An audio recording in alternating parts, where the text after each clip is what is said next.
ఇకో Tejas world class electric bike అతి తక్కువ ధరలోనే. ఇటీవల రెండు తెలుగు రాష్ట్రాల్లో ఒకే ఒక్క పోలీస్ స్టేషన్ చాలా ఫేమస్గా మారిపోయింది. చాలా మంది సెలబ్రిటీస్, ముఖ్యంగా సినీ ఫీల్డ్కి సంబంధించినటువంటి సెలబ్రిటీస్ ఇక్కడ ఫిర్యాదు చేయడం, వాళ్ళు అరెస్ట్ అవ్వడం, అలాగే జైలుకు వెళ్ళడం. ఆ పోలీస్ స్టేషనే హైదరాబాద్లోని, ముఖ్యంగా సైబరాబాద్లోని కమిషనరేట్ పరిధిలో ఉన్న Narsingi police station. Narsingi police స్టేషన్లో ఇప్పుడు తాజాగా సోషల్ మీడియాలో ఒక సెన్సేషన్గా, సోషల్ మీడియాలో ఒక పవర్ఫుల్ స్టార్గా ఉన్నటువంటి హర్ష సాయి మీద అక్కడ కంప్లైంట్ రిజిస్టర్ అయింది. హర్ష సాయి గురించి సోషల్ మీడియాలో ప్రత్యేకంగా చెప్పుకోవాల్సిన అవసరం లేదు. ఇప్పుడు అదే హర్ష సాయికి సంబంధించి ఒక యువతి, అంటే తను ప్రొడ్యూస్ చేస్తూ హర్ష సాయి హీరోగా, తాను కూడా హీరోయిన్గా యాక్ట్ చేస్తూ, తాను నిర్మాతగా ఉన్నటువంటి ఒక యువతి పోలీస్ స్టేషన్లో కొద్దిసేపటి కిందట తన అడ్వకేట్తో కలిసి వచ్చి ఫిర్యాదు చేసింది. ఇప్పుడు హర్ష సాయి మీద పోలీస్ కేసు, ఎఫ్ఐఆర్ నమోదైంది. అదేవిధంగా కొన్ని రోజుల కిందట, సరిగ్గా 10 రోజుల కిందట జానీ మాస్టర్, కొరియోగ్రాఫర్, సినీ ఫీల్డ్లో తెలుగు రాష్ట్రాల్లోనే కాదు, తెలుగు చలనచిత్రాల్లోనే కాదు, తెలుగు సినిమా రంగంలోనే కాదు, జాతీయ స్థాయిలో కూడా ఫేమస్ అయినటువంటి choreographer Jani master. So Jani master కింద అసిస్టెంట్గా ఉన్నటువంటి ఒక యువతి జానీ మాస్టర్ మీద ఫిర్యాదు చేసింది. తనను మతం మార్చుకొని పెళ్లి చేసుకోవాలంటూ కూడా తను వేధించాడని, తనతో పాటు తన భార్య కూడా వేధించిందంటూ కూడా ఇదే నార్సింగి పోలీస్ స్టేషన్కు కేసు వచ్చింది. ప్రజెంటు రాయదుర్గం పోలీస్ స్టేషన్లో ఫస్ట్ 0 కంప్లైంట్ నమోదైంది. అక్కడి నుంచి ఈ కంప్లైంట్ నార్సంగి పోలీస్ స్టేషన్కు ట్రాన్స్ఫర్ అయింది. ఆ తర్వాత ప్రజెంట్ ఎవరైతే జానీ మాస్టర్ని అక్కడ తీసుకొచ్చారో, గోవా నుంచి హైదరాబాద్ తీసుకొచ్చారు, ఏదైతే ఇప్పుడు మనం చెప్తున్నటువంటి నార్సింగ్ పోలీస్ స్టేషన్ తీసుకొచ్చారు, ఆ తర్వాత రిమాండ్కి పంపించారు. సరిగ్గా కొన్ని నెలల కిందట రాజ్ తరుణ్, లావణ్య ఈ ఇద్దరు కేసు కూడా నమోదైంది ఇదే పోలీస్ స్టేషన్లో, ఇదే నార్సంగి పోలీస్ స్టేషన్లో.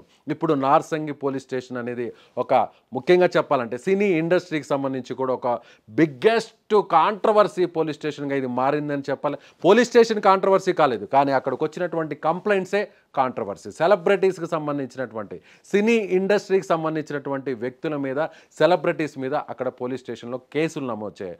ఏదైతే రాజ్ తరుణ్ హీరో, పలు సినిమాల్లో హీరోగా ఉన్నటువంటి రాజ్ తరుణ్ మీద ఒక లావణ్య అనేటువంటి ఒక యువతి ఫిర్యాదు చేసింది. తనను ప్రేమించాడు, పెళ్లి చేసుకున్నాడు, మోసం చేశాడు, తనను వేధిస్తున్నాడు అంటూ కూడా అక్కడ జరిగిన దాదాపు కొన్ని నెలల పాటు ఇప్పటికీ కూడా ఆ సిరీస్ నడుస్తూనే ఉంది. మొదట రాజ్ తరుణ్, లావణ్య ఎపిసోడ్, ఆ తర్వాత తాజాగా ఇటీవలే ప్రముఖ కొరియోగ్రాఫర్, ముఖ్యంగా నేషనల్ లెవెల్లో అవార్డు అందుకోబోతున్నటువంటి, అవార్డుకి ఎంపికైనటువంటి జానీ మాస్టర్, హిందీ సినిమాలో, బాలీవుడ్, అలాగే టాలీవుడ్, కోలీవుడ్, తమిళ రంగంలో కూడా అనేక సినిమాలకు కొరియోగ్రఫీ చేసినటువంటి జానీ మాస్టర్, తాను హీరోయిన్గా, ఎవరైతే ఫిర్యాదు చేసినటువంటి ఆ యువత ఉందో తాను హీరోయిన్గా, ఇదే జానీ మాస్టర్ హీరోగా, ఇద్దరు కూడా హీరోయిన్లుగా ఉంటూనే సినిమా నడుస్తున్నటువంటి ఈ టైంలోనే ఆ యువతి ఫిర్యాదు చేసింది. జానీ మాస్టర్ తనను అత్యాచారం చేశాడని, పలుమార్లు అత్యాచారం చేశాడని జానీ మాస్టర్ మీద, అంటే 18 ఏళ్ల వయసులో కిందటే, అంటే 16 ఏళ్ల వయసు ఉన్నప్పుడే తాను అసిస్టెంట్గా తన దగ్గర జాయిన్ అయ్యానని, అప్పుడే తన మీద అత్యాచారం చేశాడని కూడా ఫిర్యాదు చేసినటువంటి పరిస్థితి. సో జానీ మాస్టర్ మీద ఫోక్సో యాక్ట్ కింద కూడా కేసు నమోదు చేశారు, అత్యాచారం కేసు నమోదు చేశారు, వేధింపుల కేసు నమోదు చేశారు. తనతో పాటు తన భార్య మీద కూడా కేసు నమోదైంది. అలాగే జానీ మాస్టర్ భార్య కూడా పోలీస్ స్టేషన్కి వచ్చి పోలీసులకు వాంగ్మూలం ఇచ్చినటువంటి పరిస్థితి, విచారణకు హాజరైనటువంటి పరిస్థితి.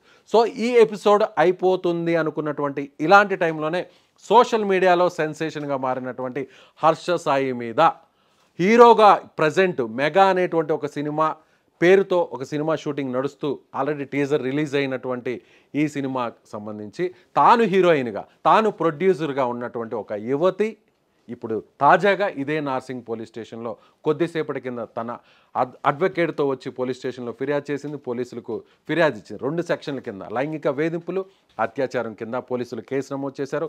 ఆమెకు వైద్య పరీక్షలు నిర్వహించారు. సో ఈ కేసు ఏ మలుపు తిరుగుతుందో, హర్ష సాయి తన తండ్రితో పాటు ఇద్దరి మీద కూడా ఇక్కడ ఫిర్యాదు అందింది. సో ఇప్పుడు నార్సంగి పోలీస్ స్టేషన్, హైదరాబాదులో ఉన్నటువంటి సైబరాబాద్ కమిషనరేట్ పరిధిలో ఉన్న నార్సంగి పోలీస్ స్టేషన్ ఇప్పుడు సెంటర్ ఆఫ్ ది అట్రాక్షన్గా మారింది. సెలబ్రిటీస్కి సంబంధించినటువంటి వేధింపులు, అత్యాచార కేసులకు సంబంధించి ఒక centre of అట్రాక్షన్గా Narsingi police station మారింది.